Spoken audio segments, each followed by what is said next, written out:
Welcome back to Parenting with a Purpose. I am your host, Donna Janelle. Well, you know, my job here is to bring back the responsibility, nobility, and beauty back into parents. And parents are the bows and our children are arrows. So they will land wherever we aim them as long as we give them the proper tools to be successful, right? And with that being said, we know that it takes a village to raise children, but parents need a village too, right? So here at Parenting with a Purpose, our job here is to give you the tools and hopefully give you some exposure and some stories and some just different things that's happened to parenting at all levels, right? Because remember, parenting the purpose is not just about, you know, your biological children. It's about your adopted children, your stepchildren, your nieces and your nephews. You know my story. I'm raising two of my nieces. So it's not just who you birth. It's if you're responsible for the upbringing and raising of a child, you are a parent, okay? Period. I don't care how you slice it, you are a parent. So that's what we're going to be talking about today with Parents of the Purpose. So, you know, lately we've been talking about there's been a lot of different changes right now, especially particularly in the government, right? And how does that look like in parenting? And I just believe we're at a time where there's really a mandate on parenting, right? We really need to step up our game in parenting, however necessary, however we seem to fit whatever appropriate situations, right? I think for a long time, the government has been stepping into our parenting and kind of telling us what we should and should not do and how we raise our children. Just point, for example, even about just different ideas about what being taught to our kids in school, or even when we talk about even identity, right? The government has stepped into those areas. So I feel like right now, especially with what's going on in the government right now, that it is a time for parents to really step up, right? Not saying that, you know, the government, you have the right to tell our kids what and how they should live. We as parents, we should be able to, we're their first teachers, right? We're their first lovers. We're their first doctors. We're their first lawyers. We're their cheerleaders, right? We know our children more than what anybody else know our children, right? So I think right now is a time for us, it's an opportunity for us to really step up and really dictate and lead in this whole parenting thing right now, so that we don't have to wait for somebody to tell us how we should parent. So again, I have a guest here, Akil. Everybody, you guys know Akil, right? He's been here a couple times. Mr. Parker has been here a couple times now, you know, giving us some insight on several different topics in relates to parenting. We talked about the education. We talked about math. We talked about parenting as a father. So today, Akil just going to tap into the conversation about like what we really think parenting is going right now and where it should be going and the things that we should be doing, given that it seems as if the government is almost taking their hands off a lot of situations regarding our youth now. When we talk about even just financial support in regards to them and families, and even the educational system is shifting, right? So I wanted to bring Akil into this conversation because you know he's always enlightening us with his deep self. So we want to hear what you got to say. Welcome back, Akil. Thanks for having me back. All right. So let's get right into it, Akil. So, you know, when you think about the title that I have, the mandate on parenting, right? And how does that look like, or how it should begin to look like? Like, what does it look like now, right?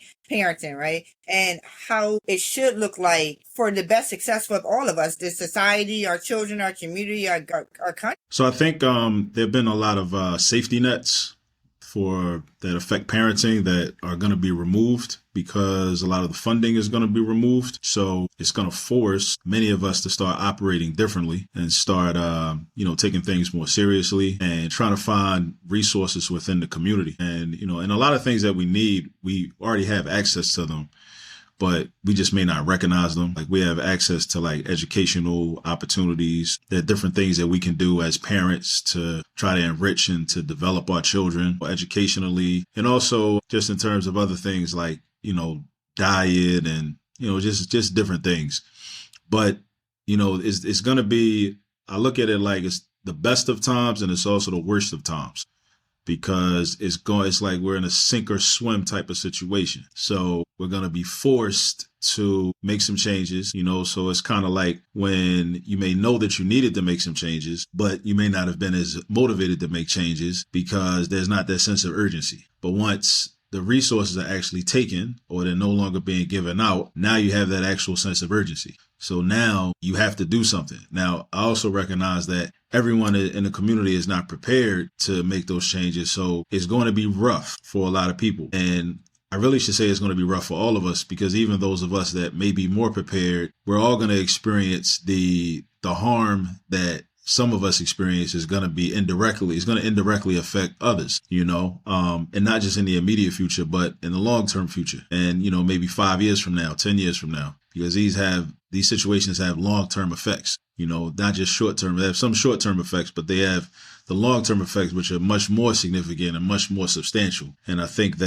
that's another thing that we have to start doing, is start to think more long term. And sometimes we have to do the difficult work of sometimes deciding if we're going to sacrifice present comfort for long term comfort, which is a difficult thing to do at times. When you think about people that were like anti-colonial, and, governmental leaders in, on the continent of Africa or in the Caribbean, and they were revolutionary, but they also realized that they wanted freedom for their people, right? And for the people to be able to live up to and, experience their full humanity. But that might have meant that people would have to starve today, men, women, and children have to starve today in order to take a stand and stand on business, as they say, and, say no to the colonizers. So those are difficult decisions that have to be made, and they're not easy choices to make.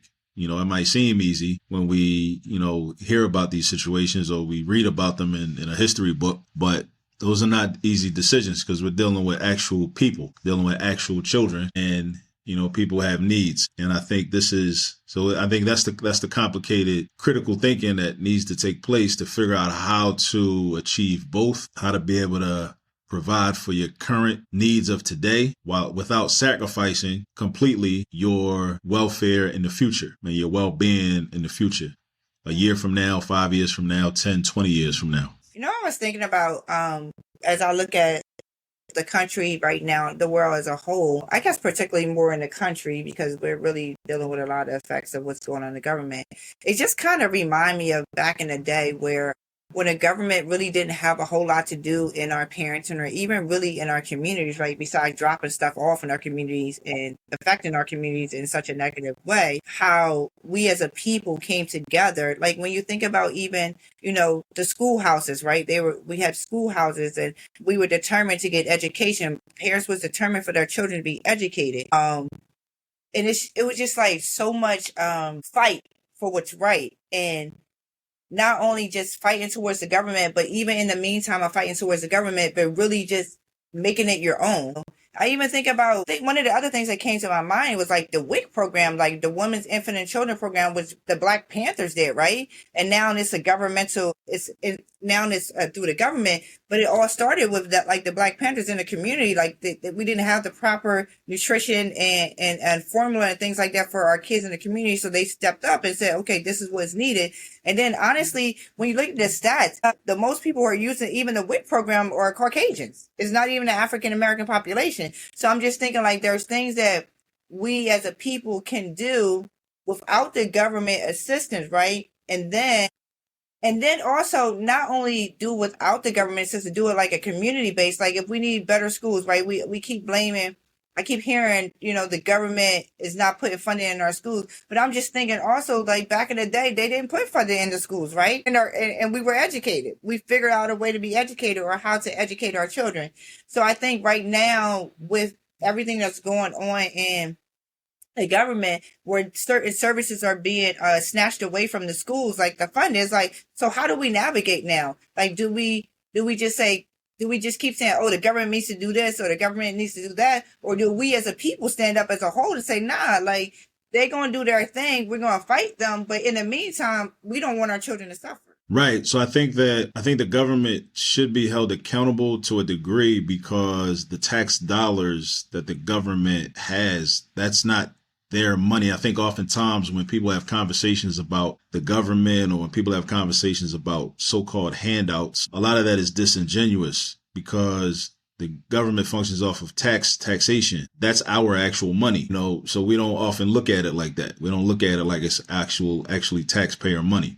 And the other thing is that, so we have to start to look at like what the government is actually doing. But we also have to have, I think, develop low expectations. And I think our expectations are too high. And we have to almost assume that they're not going to do, or it is not going to do what we would like for it to do. And when we act that way, then we'll be, again, forced into action.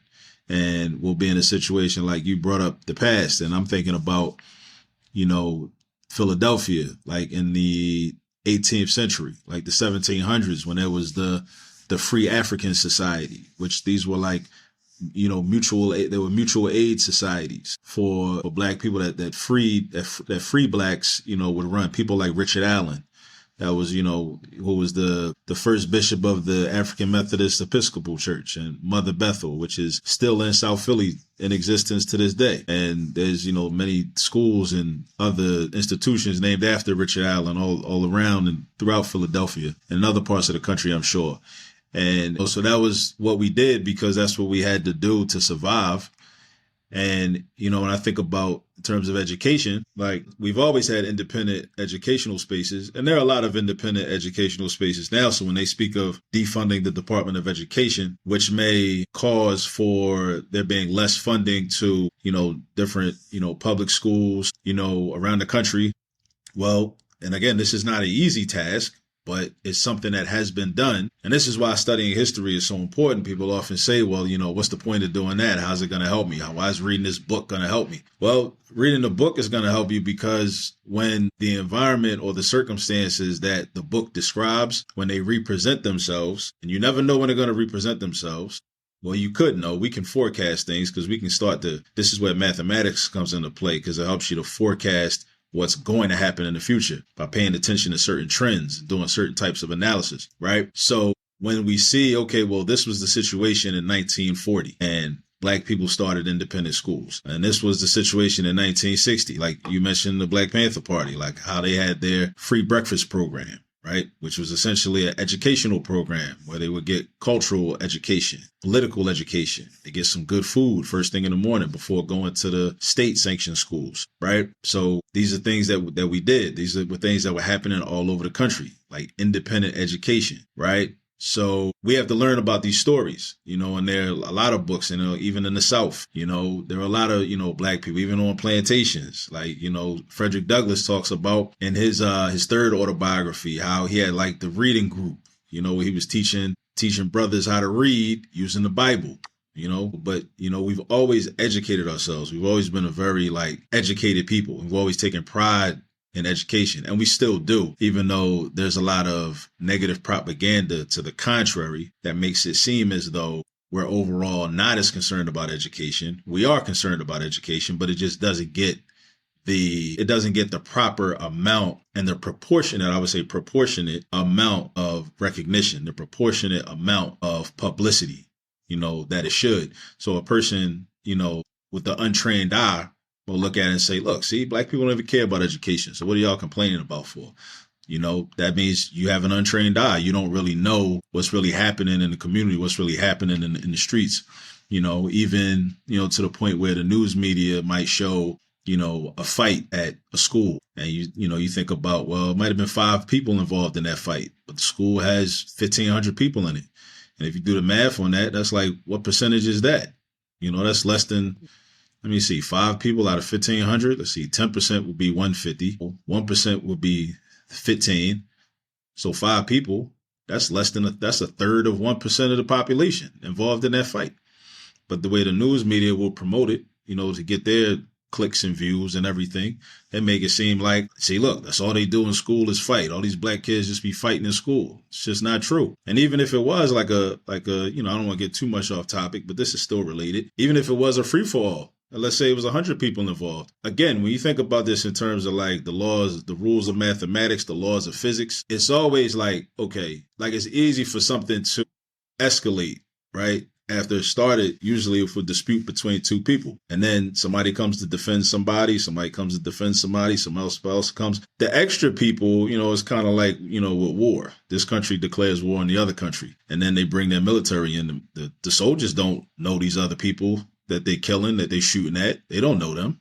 They're just following their orders. So oftentimes people instinctively react, not even out of necessarily hatred sometimes, but often it's out of love. That's something that I learned from studying Che Guevara. That's one of his quotes. He said, he was talking about revolutionaries. He said the revolutionary is not motivated by as much by hatred for the enemy as he is by love for his people. So you jump into the fight, you see somebody you care about that's fighting. You jump in the fight not because you hate the person that's fighting them. It's because you love that person that you know and you want to protect them. So a lot of these things have to go into, our thought process when we look at these situations. But oftentimes they don't, because we don't believe in the humanity of Black people.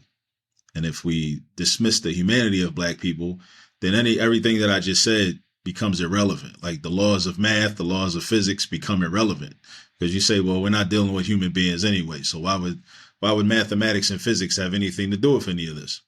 Or statistics? Why would they have to do with any of this? But, we have to look past that.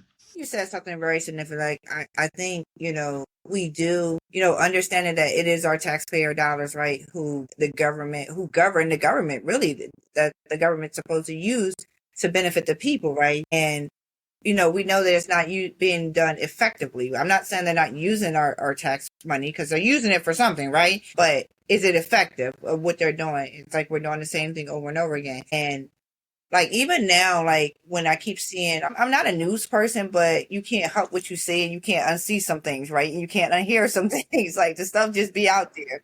Even when I hear of, like, defunding education and a lot of other important societal funding, right? Things that help the community. And I get how they're looking, like, I understand the concept of looking at things and see if we're spending money effectively, right? There's one thing where it says, okay, listen, there's a lot of money being spent, but is it being spent effectively? Like, every person should be evaluating their money and see how it's being used, right? But I think, right now, most parents are concerned is because it's like everything is being cut at the same time. Mm-hmm. Plan to make sure that the money that they do get or they do use is effective, right? It's just like somebody just came and snatched in everything that you knew about life. Like, your whole feet has been snatched away, right? The carpet under your feet has been snatched away. You're kind of floating in the air and you don't know where to go.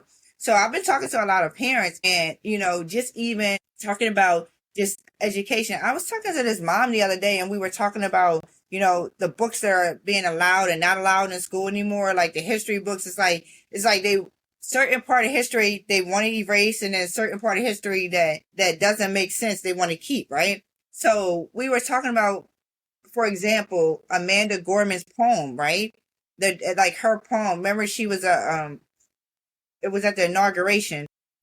Was it Clinton or Obama? I vaguely remember that. That name sounds familiar. Yeah, but I don't remember the poem. And I think it was actually maybe Obama's. Matter of fact, Obama's first inauguration. She had a poem, and her poem was like amazing. It was in all the libraries, and that's history, right? And her poem is not even allowed to be used in any schools anymore. Like, not all schools, but most schools have banned, when they start banning different books and things like that. Her poem was even just banned, and that's part of history, right? This was at her inauguration, and now that they can't even share this information. So the amount concern to me, her concern that she brought to me was, what actually is she said, I'll put her exact words. She said, I feel like my child is being brainwashed in the education system now, even though I'm paying for the education. Like, I'm paying my tax money. I moved into a great community, and so it could be a great school, but yet now the school is not even being diverse. It's not even like diversity is no longer in the school. It's all literally, she feels like everything is just whitewashed, and the whole Black history, Indian history, Jewish history, everything is being erased except for the white man's history. But the white man history has been so distorted as if it was a great thing versus everything else. And so she said to me, she was like, my concern is that I'm raising my child to be, to be in a world that's diverse, but it's almost like the world is shifting from diversity to more isolation and seclusion. And I'm teaching my daughter that it seems like she back in the day, you said, you need to be twice as better because they they don't even consider you as a whole person. So you need to be twice as better. And I'm raising her to figure this out. And it's like, even now with DEI just being, ousted, what am I raising my child to do? And I said, you know what? I think this is interesting conversation, because I think I wasn't back in the day with Martin Luther King and Rosa Parks and all those other people, but it almost seemed as if it's an era that's going back to like, what am I supposed to do to my, and far as raising my child. So when she said it to me, when we were talking about it, it really just reminded me of the fight that they had back in the day. So there's a lot to be said about that conversation. And I'm glad the parent was thinking this way, but I want us to think about, again, history. There's a quote that Malcolm X used to always, and this is the 100th year anniversary of Malcolm X's birth, by the way. So I want everybody to make sure they know that. May 19th, 2025, he turns 100 years old, not in physical sense, because he was assassinated in 1960, in the spiritual sense, we can say. But one of his famous quotes that he learned from the late Elijah Muhammad was that of all of our studies, history is most qualified to reward our research. So the conversation reminds me of like something that Kwame Ture said. So if anybody's not familiar with Kwame Ture, make sure you get familiar. Get familiar with Kwame Ture. Originally, his name he went by Stokely Carmichael, Trinidadian brother, grew up in the Bronx, went to Howard. He's a human rights activist, just for the vast majority of his life, involved in the Student Nonviolent Coordinating Committee, also SNCC, SNCC, did a lot of work in Mississippi with the people, voting rights, voting registration drives and freedom schools down there, and with a lot of other people, a lot of other college students and whatnot. H. Rap Brown was one of them, currently known as Jamil Al-Amin, who was still alive, but a political prisoner to this day. And one of the things Kwame Ture said in the early 60s was that integration they had a critique of integration, the integration as a political movement, as a political tactic, I guess, by the white power structure. And, they said that integration was a subterfuge for the maintenance of white supremacy. So basically meaning it's like a hustle. It's a subterfuge. It's a distraction. They really just want to maintain white supremacy, but they say, okay, we're going to integrate you, because integration was not a two-way street. It wasn't bidirectional. It's like, okay, you can come to our schools, but we're not coming to y'all schools. So we're going to shut y'all schools down. And then some of y'all can come to our schools. So what that indicates, even if you look at the Brown versus Board of Education case with Chief Justice Earl Warren, what he said is essentially what he was saying in his opinion was that in order for black kids to get a good education, they got to go be with white kids. So even if you don't come out and say it in so many words, that's the idea, right? And a lot of us have internalized that without realizing it and never challenging it. That you got to be, and a lot of times we were getting better education before the schools were integrated by like black teachers and black administrators that was solid, very solid, highly educated, serious scholars, more scholarly than myself, and a lot of other, black teachers of today, of modern times. Integration was a subterfuge for the maintenance of white supremacy. So one day I'm thinking, and I'm like, when DEI becomes popular as a term, diversity, equity, and inclusion, I'm thinking to myself, well, how is diversity any different from integration? Again, it's like when you do a mathematical analysis, you go back to Kwame Ture's quote from the 1960s, replace the word integration with DEI, right? DEI is a subterfuge for the maintenance of white supremacy and it is white supremacy because look at what's happening. Like if white people can give it to you, white people can take it away from you. So that means you're in control, right? So it's not about power, right? It's something else Kwame Ture talked about a lot. Like, oftentimes we get caught up in conversations about racism, but we don't address power, right? Because white people could collectively decide one day, have a big meeting and say, okay, we're not going to be racist anymore. But if they still have power over us, then, we're still in trouble, because that's the issue. It's like, something else Kwame Ture said, in the 60s, he said, if a white man wants to lynch me, that's his problem. But if he has the power to lynch me, that's my problem.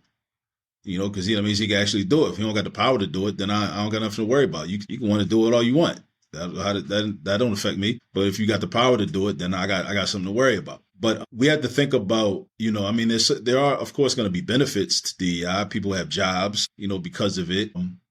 A lot of it, though, again, but we have to look at where it came from and what was the purpose of it? Was it a concession? I believe it was in large part. Interestingly enough, a lot of the people that were, complaining about black kids, looting and rioting after George Floyd got murdered, them same black folks ended up benefiting and getting jobs from because of DEI. And, so really they should be thanking them black kids for rioting and looting, for getting them those jobs that, help them, secure themselves financially for the last few years or whatnot. But so these are just things to think about. Like when you do real analysis and when you look at like the situation. And again, there's nothing new about that neither, because even in the 60s, the same thing was going on. And as a result or in an effort to stop black youth from, rioting and, which they had every right to do because of the conditions, a lot of, they would give, they would start what did Lyndon Johnson call them? Poverty programs. They would start poverty programs. They would give young people jobs, because like, well, if I just give you a job, put a couple dollars in your pocket, you might not be too worried about the political climate and the fact that your people are being oppressed. You might not be too worried about it because you got a job, you get a couple dollars, got some money in your pocket. And the same thing happened, back then. So every time the youth would rise up, or the youth would be, motivated to, be more aggressive during the civil rights movement, or later in, when the Black Power movement, so to speak, I guess starts. I don't know if there's actual start time for that. The government would give out more poverty program money.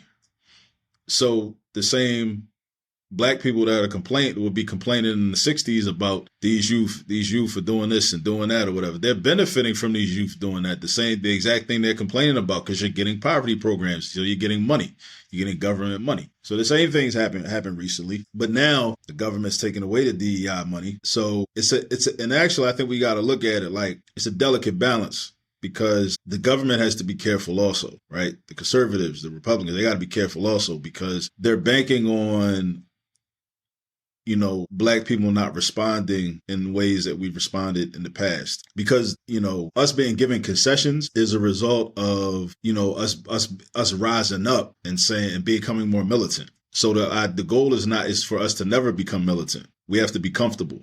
We have to be as comfortable as possible. And we have to be, politically impotent and not be aggressive and not buck against the system. But if you're too, draconian, you could say, if the government and the corporations working together, because that's what fascism is basically. The government is the corporation is the government. So you look at you got Elon and, hanging out with Trump, and Elon's a corporation. He represents a corporation, but he's calling a lot of shots. So the government and corporations become one and the same. So this is it's like Nazi Germany, and Italy back in the day with Mussolini and them, and Hitler and all them, right? So it's a similar situation, right? So, but if you get too draconian, then the people rise up, and then you got to bring back the DEI programs, so it's like, it's not sweet for them. I say all that to say, like, it's not sweet for them either. Like, but I think they're being very analytical, and they're watching. And again, when I come on your platform, I always talk about mathematics. There's math that's involved in being able to forecast and predict human behavior, and knowing, okay, how hard can I, push somebody, or how much can I deny people, or how many resources, how much money can I take out of somebody's community before they actually snap, before they actually crash out, right? There's mathematical formulas we can use to figure that out that are being used, right? And again, so this is why we need to understand as much math as possible, because the math is the key. And speaking of that, to the parent, if they take, one of the things I say kind of jokingly, but maybe it's not a joke, like if Trump decided to sign an executive order to say, they're not going to allow math in public schools, public schools where black people attend.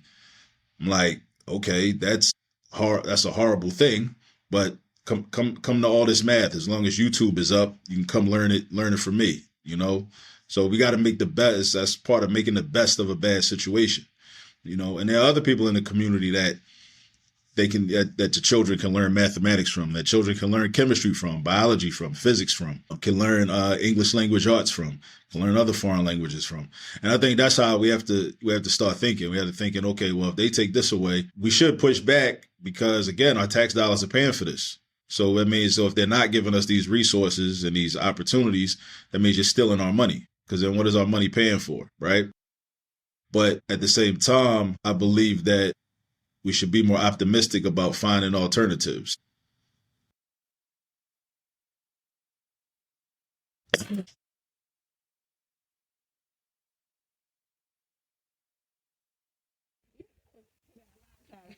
And I think like, but if I feel like if we sit around and wait for them to do something for us, and it's based on our own money, right? That we're still going to be missing a mark because we're not doing it for ourselves. We're not figuring this out of how to, why to, where to, and when to do something. You know, it's one thing to say, like, for example, like, you know, when my kids were going to one particular school district, I was paying tax in that school district, and I just didn't like the way that they were using money because they weren't educating my child. They weren't doing the resources, right? Using the resources. So I was one of those parents to say, okay, this is what the school district has, but they're not offering it or not using it effectively. So now I have to take my child. And I too probably was brainwashed that my child needs to go to a white institution for a better result, right? I took my daughter out of the regular public school because they you know, they tried to say she was reading at like a kindergarten level or something under grade, but when she went to the private school, she actually tested gifted, right? So I knew, I mean, the girl was reading like chapter books since she was 3, but when she went to this particular school district, when she came out of a private preschool that I paid for, right? So she was already above and gifted. Then I put her in a public school, and the way that they were treating her, putting her in a less reading group, I think that they never even tested. They assumed that she didn't know how to read because she was a black girl, right? Yeah.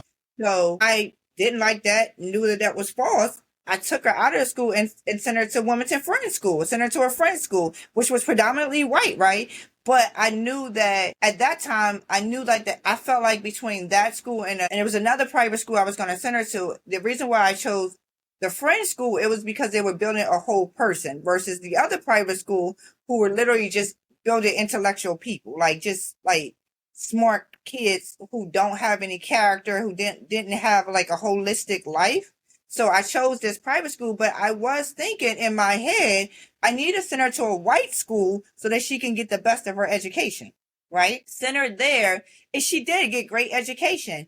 But then when I decided to move to another like area, move to Middletown, Delaware, right? Which is, you know, it's diverse, and it's not just diverse, and I would say, you know, just black and white, but it's very diverse. It's Asian population, sure, it's a lot. And the school district was very good. So I was like, okay, I'm going to take her from paying $22,000 a year to this white private school, bring her in the public school system, which was scary, I would admit, taking my kid from private school and bringing her to the public school, because I was like, are they going to be able to meet the standards that she's already had? And they were. It's surprisingly to me, and it was crazy. I think it's just because I've seen so much in public schools, and I've come from public school. So in my head, it's like, I need her to be for getting the best education in a private school. But when I brought her over to this public school, they were able to meet the standard actually above, and I was paying my taxpayer money, and she was getting exactly what she needed. But then I have other friends who lived in the city who paying tax money, right? They're paying state and city taxes, right? Paying all this money, and their kids are getting like less of the education. So it's like, it's like, do you take your, a lot of parents are feeling like, do you take your kids, put them in a private institution, right? So that they can get what they need. But then when we take them out of the public institution, it's almost like we're not fighting for them to get what they need. We're just going to snatch them out. You know what I mean? It's like, it's almost like a thin line. It's like, but do you make your child the sacrifice to keep them in the public school who they're not getting all the resources, right? So it's like, I know as a mom, I struggle with that for years to try to figure out, okay, I want her to be different, but I also want her to have the education she needs, but she still needs to be around her people too, right?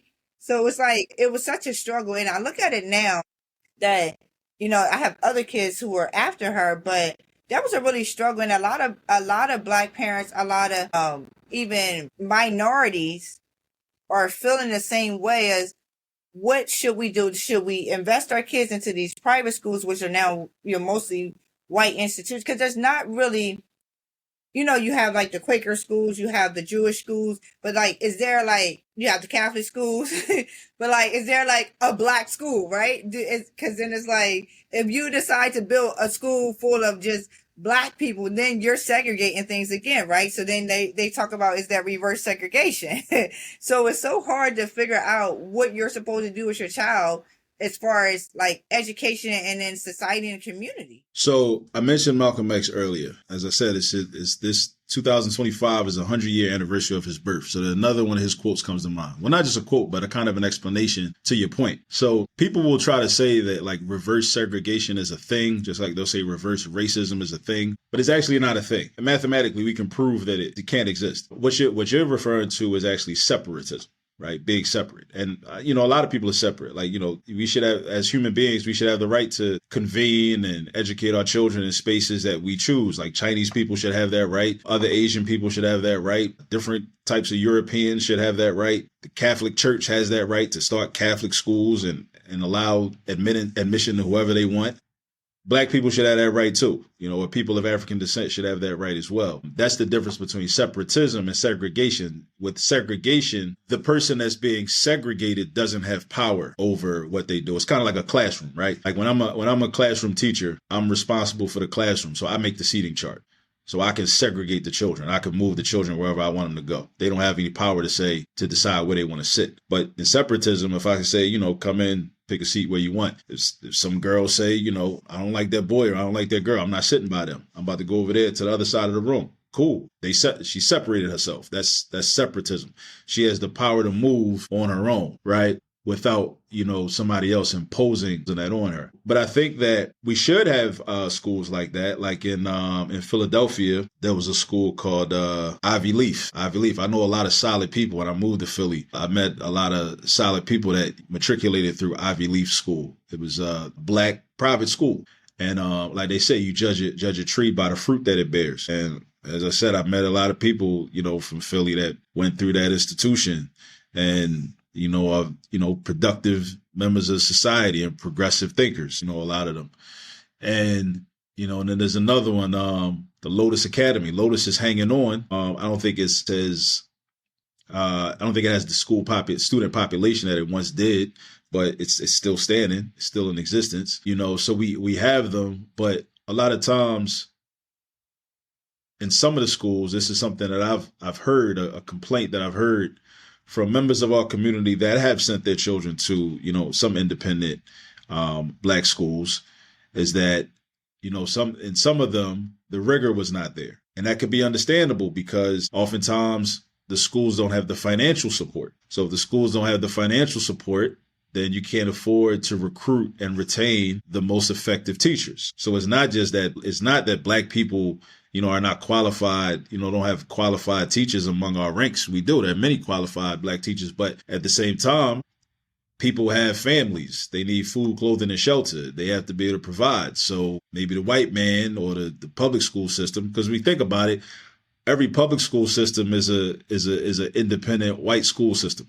That's what it is. If it's controlled by the white community. So it's an independent white school system. They may pay better, give better benefits. So it's difficult for the independent Black school to compete without the financial support. And this is something that, we're still trying to figure out so that we can have that. But I would say that if you do send your child to one of the other private schools, I think the key is just to make sure they're culturally grounded. Because oftentimes what ends up happening is, our children end up in these spaces and end up being, kind of motivated or encouraged to try to assimilate into the culture of the institution, right? But if your child is culturally grounded, and meaning like they're getting cultural education from outside that building, because I like my daughter went to a Catholic school from kindergarten through 6th grade, right? And now she goes to a public school. And that was a decision that her mother made. So, in terms of co-parenting, I choose my battles.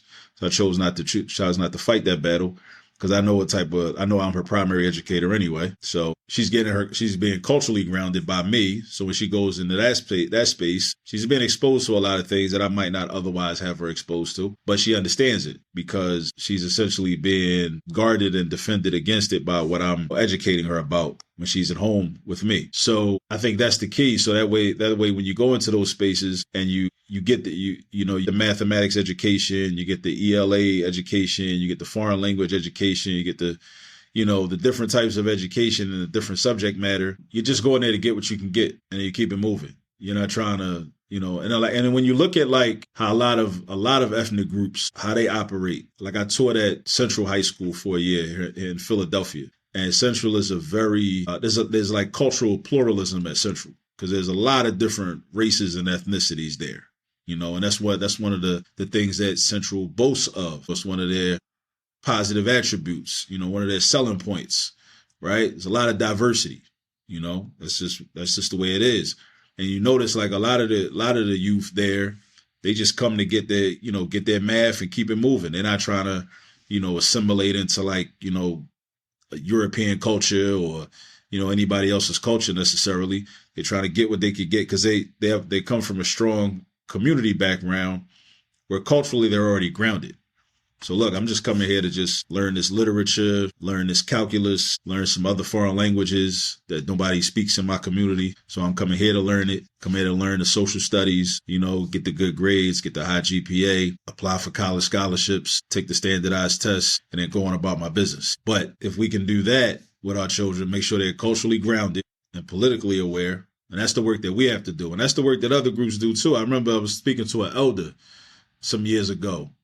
I was at a meeting for the Association for the Study of African-American Life and History.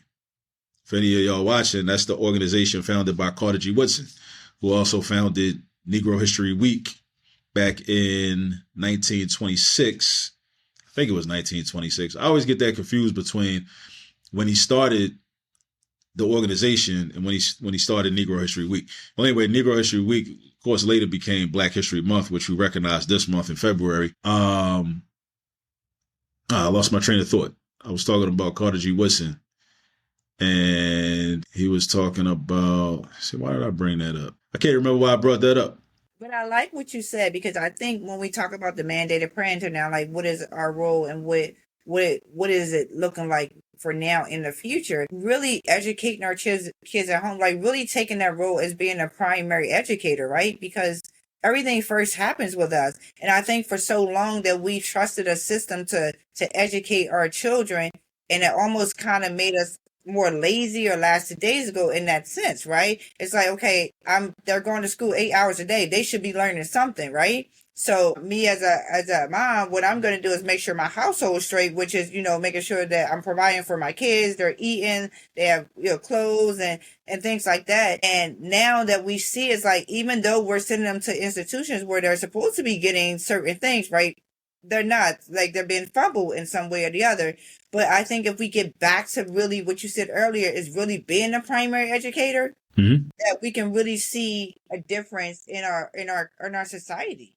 Definitely. And I recalled what I was thinking of. I had to retrace my thoughts, right? So I started talking about that meeting. I was at an ASALH meeting in Philly some years back. I was talking to an elder, and the elder was talking about how when she was a young girl, this woman was probably like maybe in her 80s.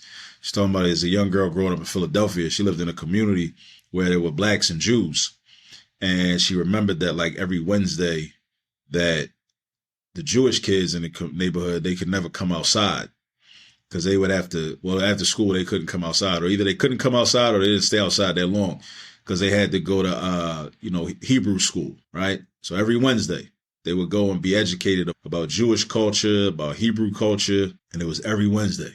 And it wasn't something that, so they wasn't waiting to go to school to learn that. If they went to a public school, they wasn't expecting the school to teach that. They probably didn't even want the school to teach that. And that's another thing I think of too. Like, sometimes if you want something done right, you got to do it yourself. So it's some things, and I think I have an unpopular opinion in terms of this. Like some things that like a lot of people that I respect that fight for to be taught in public schools or charter schools, I actually don't want the schools to teach it, because I know they're going to mess it up. They're not going to do an appropriate job.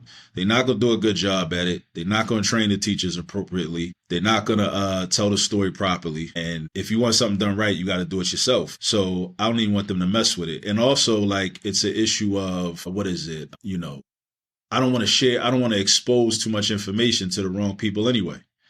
Because some things, because just like those Jewish kids that the elder was telling me about, that wasn't for everybody. They didn't invite the black kids to that so they could learn about it. They didn't invite nobody else to that. That was just for the Jewish kids, right? That was just for them to know. Like, this is our information. They coveted that. Like, this is for us. This ain't for nobody else. We about to go over here and do this. Like, y'all, can I come? No. You can't come. No, it's not. Why not? It's not for you. That's why. And I think what happens, so here's another issue with DEI, this emphasis on inclusion. It puts us into the mindset of always wanting to be included. When you're always trying to be included, you can't simultaneously go and create your own space because you see inclusion as the goal. And as long as you see inclusion as the goal, the person who controls the space that you're trying to be included within will always have power over you because they know you're always trying to get in. So that all they have to do is say, well, no, you can't get in. And they'll just make you. And then if you ever stop and examine that, you'll always just fight harder to get in instead of saying, wait, let me just stop fighting and just go I could take the same energy and go create my own. And I think that's what we have to do. So I think like the Republicans or the conservatives are like playing in our face and they're kind of like daring us to go start our own. Cause they're like behind closed doors. I'm sure they're saying like, and been saying for years, they're not going to go start their own. So what difference do it make if we take this away? They just going to fight harder to get it back. They're going to fight harder to get back into our space that we control. Mm-hmm. So I think that's what we have to think about when we think about, DEI, and just like a lot of our ancestors and elders that are still living, they had these conversations about integration versus nationalism, in terms of a political goal, right? And how we should move. And there were like a lot of spirited conversations that were had, and it was, both sides of it made valid points. And I think that, like I said, I think DEI has some value, but I don't think it should be our end all be all.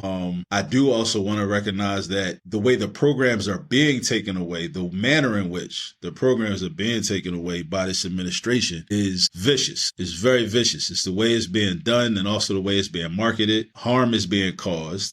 I think that while we try to challenge the administration that's doing this, I think we also have to be spending energy creating space and institution building and building infrastructure that can't be taken away. At least we're not without a fight, But I think that, in terms of education, like, your child going to a private school that, is not of its own community can be fine. If you go in there, you're trying to stick and move. Go in there, look, I'm trying to learn what I'm trying to learn, and I'm going back home. Because, that's what happens. People, even on a global scale, geopolitically, like people like, the ruling class of certain countries will send their children to go study, like you might be, I don't know, from Japan. And they might, some wealthy people from Japan, Japanese, may send their children to go study in France. But they don't send them for the purpose of, we want you to go become French. This might happen, but the goal is not for you to assimilate into French culture, become French, marry a French woman, marry a French man, and never come back to Japan. No, if they have resources that we need and things that we can learn from, go over there and learn all you can, and then bring it back to us so that we can benefit from it. Not go over there and learn what you can and then get caught up and sucked into now I'm French now. I'm not Japanese no more. Now, I'm not even speaking Japanese no more. Now I'm speaking French now. Now I'm just, I'm trying to party with the French women and the French men and all that. And I'm just hanging out in Paris now. I'm an honorary French person. Nah, you're there for a purpose, So that's, that's what it should be for us. We have to look at it the same way. But we have to culturally ground our children. And that still goes back to what you said, parents being primary educators. If you're the primary educator and you don't have educating them properly, you don't have as much to worry about. Because they're just, they're there for a good time, not a long time. I think also like parents knowing that they are the primary educator and that they can do this, like you can do this. I think that there's some lack of like confidence in it as well. And I think that if we really and that's where the community comes in at. I feel like that's where the community comes in at. It's like helping each other understand, like, we got this, we can do this, and we can be this, like, community. That's how community is supposed to be, like, helping one another, reaching a common goal. I even think about, we talk about the Black Wall Street and other Black communities who their community was thriving, right? And even if we step outside of just the Black community, when I look at any other community, it's like their communities are thriving. And it's like, can we get together and get our communities to thrive as they did before? Even if our communities will be threatened to be shut down, burned up, fire, however, they decide they want to do it, drop a bunch of dope in it, whatever, some fentanyl in it. Like, can we still figure out a way how to fight and get our community where it needs to be? Because even when you look at any other community, like, their communities are just thriving. Even if they're being threatened by the government, I don't think it may be at the same level as a Black community or even a different, like a Hispanic community, like Mexican American community, because they're being down on too. But even like, I think about the Asian community, the Jewish community, like, all that money is spent in that community and they're helping one another. They're owning their land in that community. They're not renting. If they do allow you to come in, they're renting to you. You're not owning nothing in their community. Yeah, yeah. Well, I mean, I think it goes back to the education, because education is supposed to instill value, in who you are. And I think that's another reason we have to educate our own, because, the history that we learn really teaches us, who we are. And a lot of the history that we learn, we get stories about ourselves and about our ancestry that a lot of people would be ashamed of, like even when we talk, like when I talk about chattel slavery, right? And I think our children should learn about chattel slavery, but the way chattel slavery is taught in a way that, like, I might be ashamed of if I was a child. My idea for teaching about chattel slavery is I only want to talk about and teach about, well, at least primarily, not only, but I primarily want to ground a curriculum on slavery and slave rebellions. Because I want to talk about when Black people fought back.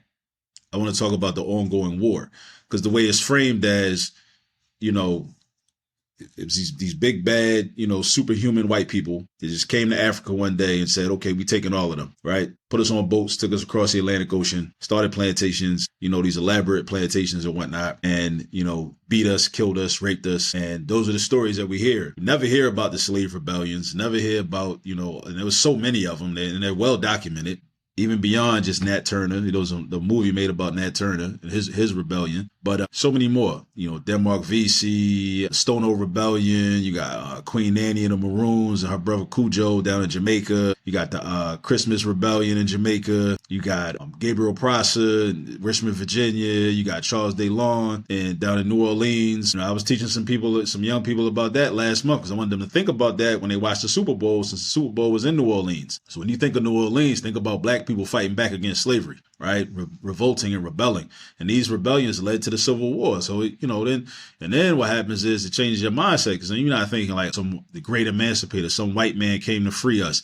You're like, nah, we were applying pressure on a consistent and regular basis. So they made it politically expedient to end slavery. They made it more economically feasible to end slavery because we was fighting back constantly.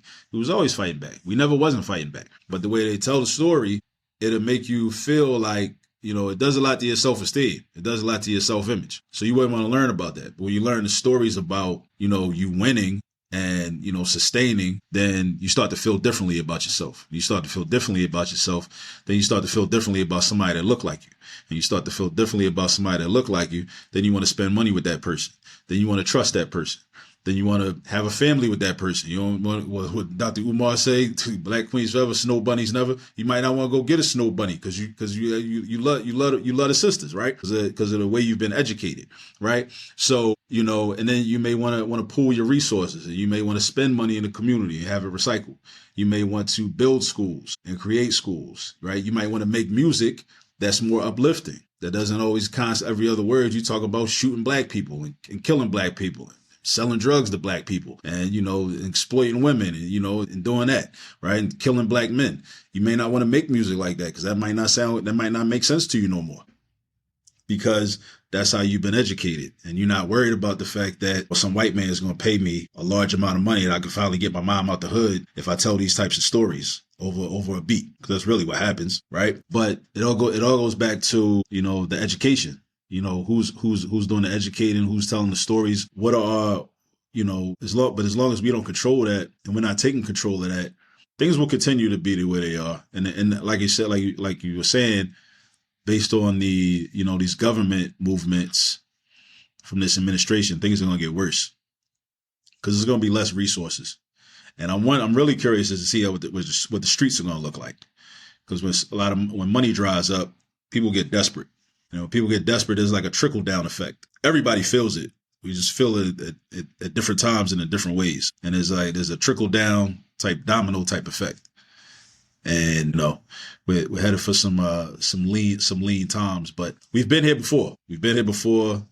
There's been Republican leadership for the majority of my life, I want to say. Yeah, I was born in 1980. Reagan was president for 8 years. Then his vice president, who led the CIA before that and helped to bring crack cocaine into the hoods all across the country. George Bush Sr., he was president for another 4 years. So that was first 12 years of my life. I was living under Republican leadership. And then what was it? Clinton. Clinton was in for 8 years. And then George Bush Jr. came in for 8 years. So that was 20. And then, and after that, what was it? Obama. Obama came in for 8 years. And then Trump came for 4, and Biden, and back to Trump. So Akil. That's what, 28 years? Yeah, that's the majority of my life. So we survived. We still here. Things are going to be rough, but, we can survive. It's not the end of the world, So Akil, as we start to close this up, because we've been on an hour, we know you can go much longer than that. So as we think about the mandate and parenting right now, and given the climate that we're in, what can we've been talking a lot about education. Can you give us some direction right now, what we can do right now to help prepare for the drop, right? Yeah, like what can we do as parents? Let me think about that for a brief moment. Trying to come up with like something concise and something that you could do immediately right now. So there's something you could begin to do. And I'm going to say this, and then I'm going to tell you why I'm saying this. If you're a parent that is, and I probably said this before on your platform, if you're a parent that's intimidated by math, stand up to your fear and go start learning math today. Start today. Don't put it off till tomorrow. Don't do like we do, but with the gym or with our diet or whatever. Start today. Start today. And I'm going to tell you why. There's probably nothing better, no greater gift you can give to your child than math proficiency. And you don't want to wait for the school to do it. And with funds being taken away from, government funded institutions such as public schools or charter schools, and some private schools get government funding as well, quiet as it's kept. But you don't want to leave that up to them. Even with the funding being taken away, it's going to be less of a likelihood. It's going to be even more difficult, I should say, for your children to gain math proficiency in those institutions. So one of the best things you could do for your child is to learn the math that might have bullied you when you were a child and you hated when you were a child. Stand up to it finally, go learn it so that you can help your child understand it when y'all are at home, or wherever y'all at, when y'all are driving in the car, whether y'all are, at the grocery store, whatever store y'all at. Because with math skills, your child will be able to compete in a world that is uncertain, that has an uncertain future, because your child is going to be up against a lot. And with the changes that are going to be made, like we said earlier in the program, there are long-term effects. A lot of decisions are going to be made in these next 4 years in this presidency that will have lasting effects, that will be affecting people for the next 10, 20, 30, 40 years. That we may not even really be able to fully see right now in a concrete way. Prepare your child, mentally, give them that skill of math proficiency. And with that, they can leverage that into a lot of opportunities. And also, and that's just job wise and in terms of entrepreneurial pursuits, but also when they develop their math skills, they'll be able to be better problem solvers and critical thinkers. So that's what I'm saying to do today. Start learning math now. And if you're not a parent that was not afraid of math and aren't afraid of math, then more power to you. Start helping your child with the math homework if you're not already. And if you are, go ahead to the content from the subsequent year. So if your child's in 3rd grade, start looking at some 4th grade content. If your child's in 8th grade, start looking at some 9th grade content. And you can do online searches for a lot of this content. Or you can go to my YouTube channel. Also, if you want to, I have a resource for you. If you want to, get some ideas about how you can leverage everyday activity and make math lessons out of that. My book, How to Use All This Math, Volume 1, that's available. You can find that on Amazon, So that's what I say you could do right now. Start learning math today. Don't wait till tomorrow. Do it today.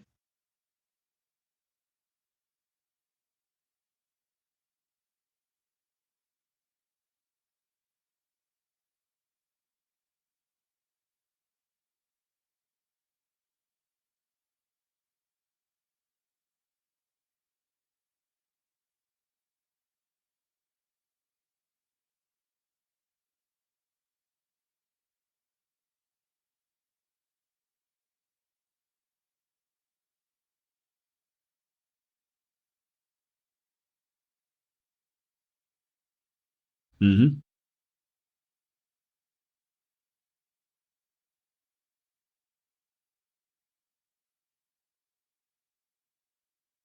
Mm-hmm.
Yeah.